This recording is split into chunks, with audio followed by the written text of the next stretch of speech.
Ya,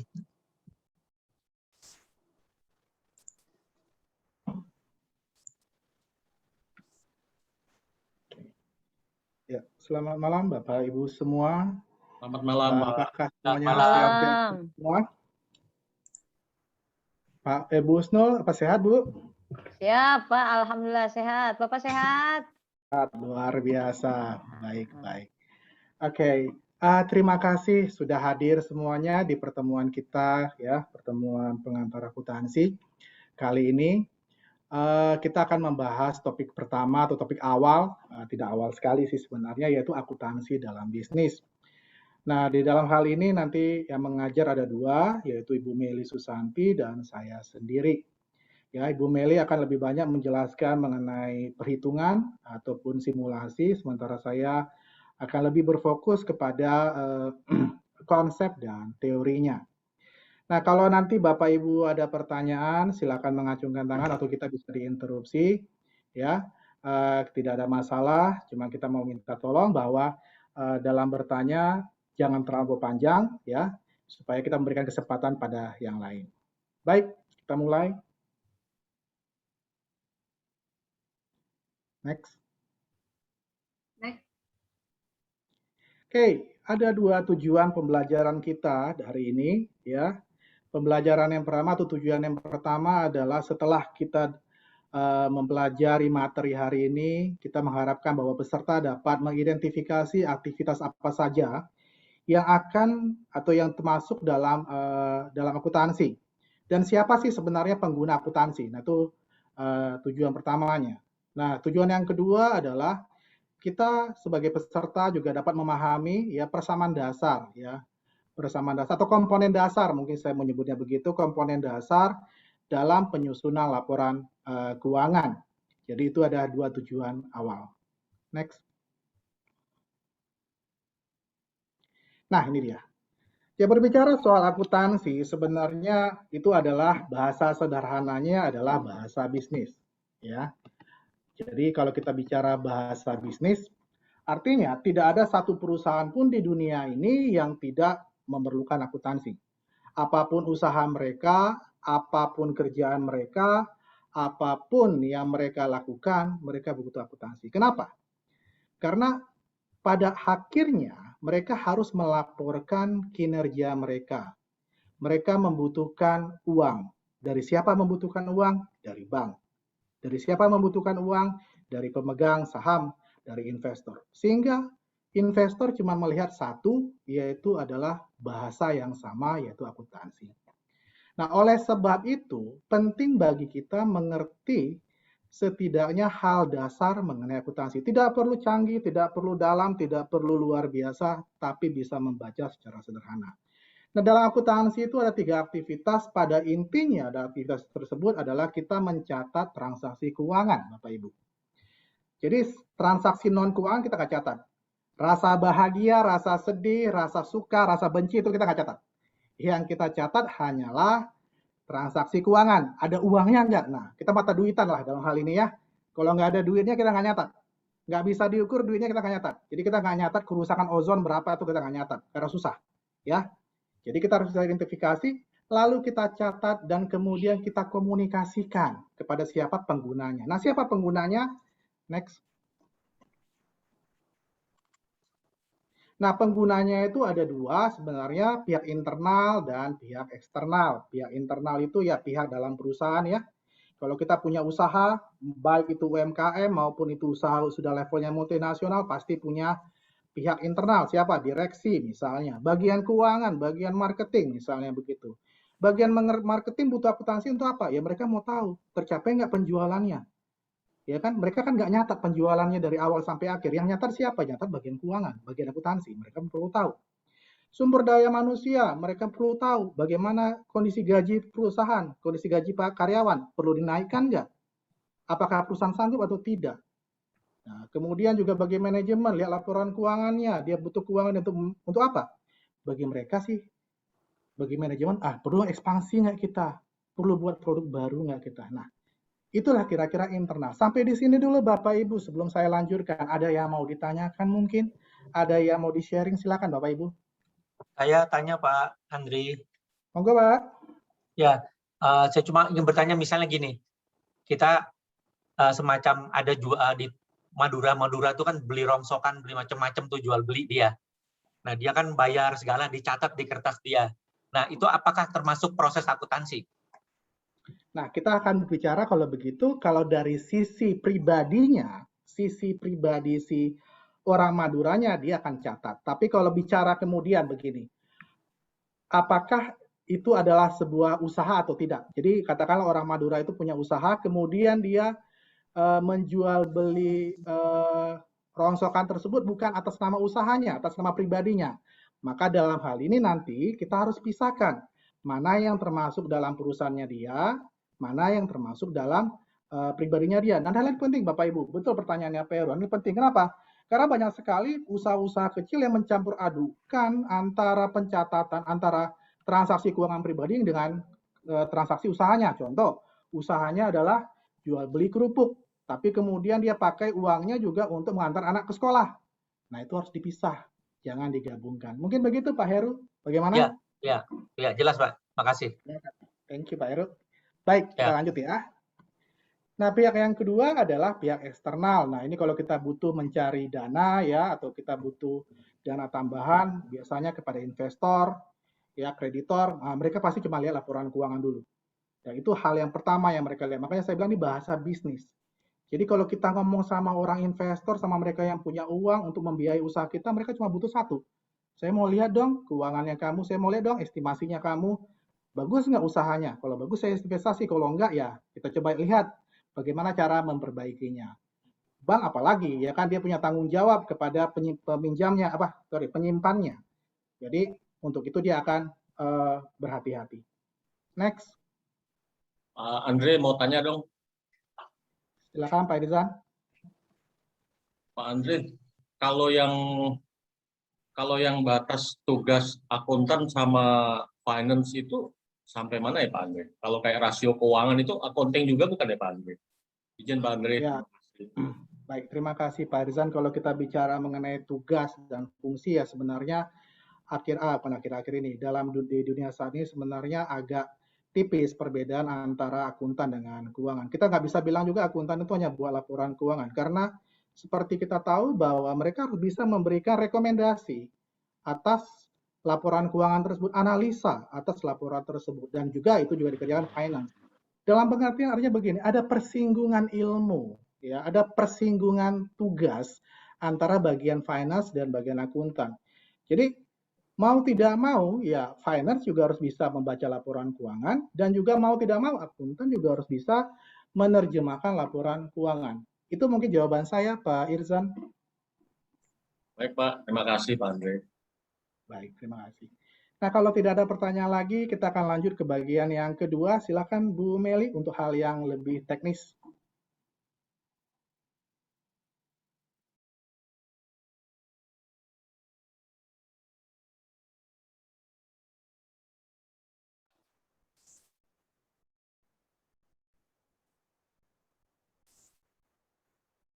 Bu Meli.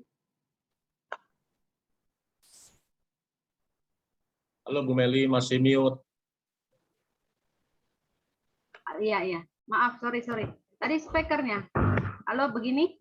Tes? Oke. Nah, gini ya, persamaan di sini kita membahas masalah akuntan dan bisnis.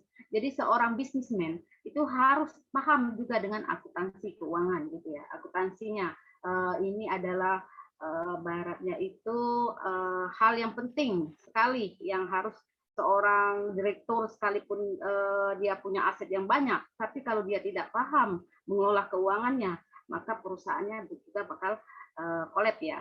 Gitu.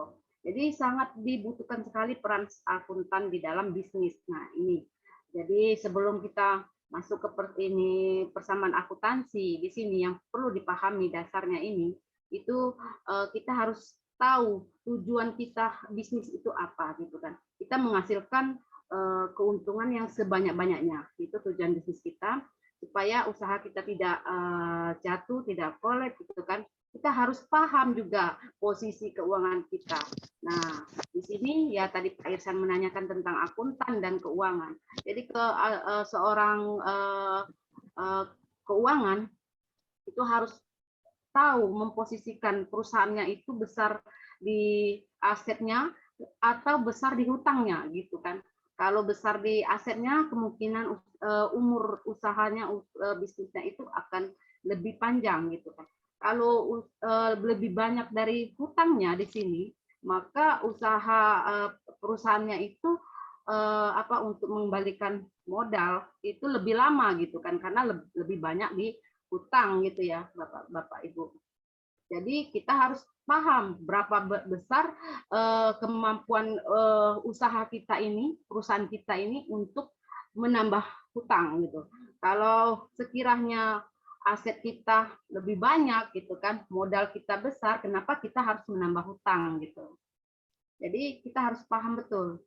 Nah, di sini persamaannya itu persamaan agar terjadinya keseimbangan, ini ada bahasa akuntansinya ini balance ya, harus balance, harus seimbang antara harta dan hutang gitu, antara aset dan hutang dan modal gitu ya. Nah, itu harus seimbang Bapak Ibu ya. Jadi aset kita ini, kalau kita asetnya ini kecil, lalu hutang kita besar, nah di sini kita bisa menganalisa tadi modal kita perlu ditambah atau tidak. Itu ya Bapak Ibu. Jadi persamaan mendasar sekali ini harus paham, harus kita ngerti sekali ya. Aset itu, aset perusahaan itu apa saja yang masuk ke dalam aset itu. Nah, seperti perlengkapan, peralatan. Nah, tanah kira-kira masuk nggak, Pak? Masuk ya? Halo? Masuk, Bu. Halo? Oh ya, kedengaran ya. Nah, tanah itu masuk ke aset kita, bukan ke hutang ya, bukan ke modal. Jadi masuk ke dalam aset. Nah, itu seperti kendaraan, tanah, gitu, bangunan, gitu masuk ke semua ke dalam aset. Nah, kalau hutang itu perusahaan itu mendapatkan hutangnya dari pihak eksternal, kan hutang obligasi, hutang bank gitu kan. Nah, barulah kita mengetahui posisi modal kita. Itu ya Bapak Ibu. Next, lanjut. Nah, disinilah peran akunting Bapak Ibu. Seperti tadi Pak Heru bilang apa ya Pak, tadi saya apakah seorang rongsokan itu ya, seorang yang usahanya barang bekas itu, dia mencatat kejadian setiap hari, apakah dia sudah seorang sudah seorang akuntan gitu, sudah termasuk ke dalam kategori accounting gitu ya. Nah, di situ kalau dia mencatatnya, misalkan rongsokan itu dia beli, lalu dia jual, dia punya catatan tersendiri gitu tentang barang masuk, barang keluar, dia sudah melakukan mengidentifikasi laporan keuangan dia gitu. Nah, disinilah perannya accounting ini. Jadi dia yang pertama sekali yang dilakukan itu adalah proses yang mencatat, mengidentifikasi. Nah, ini misalkan kejadiannya seperti ini. Hari ini misalkan kita menjual barang dagangan. Jadi kita mendapatkan uangnya, transaksi itu kita catat. Jadi kejadian kita melakukan penjualan barang ini kejadiannya ini apa sih? Nah, ini yang perlu kita identifikasi. Ini kejadiannya menambah aset kita atau menambah hutang kita atau menambah modal. Nah, di sini yang kita perlu pahami. Jadi kalau kita menjual, kita mendapatkan uang, berarti kas kita bertambah, otomatis aset kita bertambah, gitu ya. Nah, lalu ya, sampai di sini gimana? Halo, halo. Waktu, Bu. Ya, oke, lanjut. Ya, dilanjutkan. Nah, posisinya aktiva dan pasiva itu harus seimbang ya, Bapak Ibu. Di dalam usaha bisnis kita, bisnis kita ini harus bertahan. Bagaimana caranya bertahan? Itu aktiva kita harus sama beratnya dengan pasiva. Jadi aset kita harus sama beratnya, sama nilai besarnya itu sama dengan aktiva kita, hutang dan modal kita, gitu ya. Nah, apa saja sih isinya dari aktiva kita? Kita tahu itu ada harta, ada pendapatan ya. Nah, pasiva kita ada modal, ada hutang. Nah, ini posisi dari item-item yang ada di dalam laporan keuangan bisnis kita. Tuh, lanjut ya. Oke, sampai di sini kira-kira ada yang mau bertanya, Bapak, Ibu-ibu? Saya ingin bertanya, Ibu. Ya, Bu Husnul. Ya, sekiranya barangkali ketika seandainya saya punya usaha kemudian collab gitu atau pilot ya bangkrut, langkah yang paling tepat untuk bisa berdiri lagi untuk apa namanya mengelola keuangannya seperti apa itu, Bu? Apa Ya. kita harus jual aset dahulu atau memang kita harus usahakan modal dahulu? Nah, ini kadang-kadang kan kita agak repot juga tuh, sehingga akhirnya mangkrak karena tidak ngerti gimana caranya untuk bangkit dari keterpurukan itu. Terima kasih, Bu. Ya, jadi apalagi di masa pandemi sekarang ya, banyak sekali pelaku UKM, bisnis itu semuanya itu banyak sekali yang terpuruk gitu ya Ibu ya Husnul. Ya, Nah, betul. hal ini yang perlu kita perhatikan adalah kondisi lingkungan kita. Kita bisa bangkit lagi, apa sih peluang apa sih yang akan kita lakukan dengan kondisi seperti ini. Nah, kalau misalkan usaha kita kuliner, misalkan itu dalam masa pandemik ini tidak berjalan lagi, kita lihat kondisinya, lingkungan kita ini. Nah, kita harus pinter-pinter membaca situasi, Bu. Jadi situasi saat ini membutuhkan apa gitu loh. Nah, mungkin dalam kondisi pandemi, orang berdiam diri di rumah, tidak bisa melakukan aktivitas di luar, mungkin kita bisa berlari, mungkin kita ke usaha kita lari ke ternak gitu kan, kita lebih fokus ke tani gitu, mungkin bisa seperti itu. Bisa bangkit lagi kok, Bu. Harus Baik, baik. optimis. Jadi harus atur strategi produk barangkali ya, Bu, atau mungkin apa namanya banting setir di ranah lain barangkali seperti itu ya, Bu ya. Iya, kita harus salah satunya itu tadi banting setir yang kata Ibu tadi ya, kita bisa memilih alternatif berternak atau bertani, atau kita tetap bertahan pada produk tapi mengganti produk yang dibutuhkan. Nah, di sini kita perlu memahami situasi tadi, Bu, strategi kita. Misalkan gini, kita mau jualan kita tetap bertahan, misalkan usahanya Ibu Husnul tadi misalkan kuliner ya. Mau tetap bertahan di kuliner karena tidak bisa berternak dan tidak bisa bertani. Jadi tetap mau kuliner ya oke, tapi kita tidak bisa menjual. Tadinya kita menjual di pinggir jalan gitu kan, karena pandemi kita harus jualan di rumah gitu. Tetap kita tambah lagi wawasan kita tentang digital, Bu. Jadi kita marketing digital gitu. Kita masarin produk-produk kita melalui digital, melalui IG gitu kan. Banyak sekali. Itu Ibu Husnul ya. Baik, terima kasih Ibu. Ya, sama-sama. Ada lagi Bapak Ibu? Izin Bu. Ya. Mumpung menarik nih. Tadi pertanyaan Pak Bu Husnul tadi menarik karena bagaimana menyikapi kondisi secara akunting pada saat kondisi collab. Nah, pertanyaan saya bukan itu sih. Pertanyaan saya bagaimana memilih aset yang sekiranya mungkin kita lepas perlahan-lahan, tapi dalam rangka tetap menyelamatkan bisnis, tapi kita juga mengembangkan usaha baru. Aset apa Bu kira-kira yang bisa kita pilih untuk kita lepas?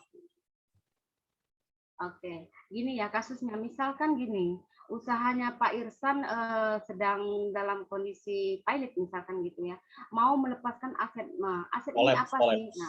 Nah, collab gitu ya. Nah, jadi Pak Irsan pengen lagi usahanya ini tetap jalan gitulah. Tapi alternatifnya itu harus melepaskan atau menjual atau menyatukan dengan aset orang lain misalkan gitu ya. Jadi apa sih aset apa sih yang ditanyakan Pak Irsan yang harus kita jual terlebih dahulu, begitu ya Pak Irsan ya? Nah, jadi gini Pak Irsan. Nah, di dalam tadi persamaan akuntansi ada aset, ada hutang dan ada modal. Yang tentu kita harus jual aset ya kalau kita mau mengalihkan usaha lain atau tetap bertahan di usaha itu agar tetap berjalan. Nah, aset apa sih yang harus kita jual? Nah, kita harus paham juga, Pak. Kita harus menganalisa lagi usaha baru itu membutuhkan dana seberapa banyak gitu. Misalkan gini, Pak Irsan tadinya usahanya jual beli mobil, lalu kolek gitu. Sementara aset Pak Irsan udah banyak nih, misalkan ada mobilnya ada berapa 5 gitu kan, belum yang lainnya. Nah, jadi Pak Irsan yang langkahnya mau yang mana dulu sih yang mau dijual, apa rumah, apa kendaraan gitu kan? Nah, bingung Pak Irsan. Jadi jangan dulu memilih yang mana dijual, Pak. Nah, Bapak menghitung dulu, menganalisa dulu usaha yang akan Bapak lakukan di kemudian hari itu membutuhkan dana seberapa banyak gitu.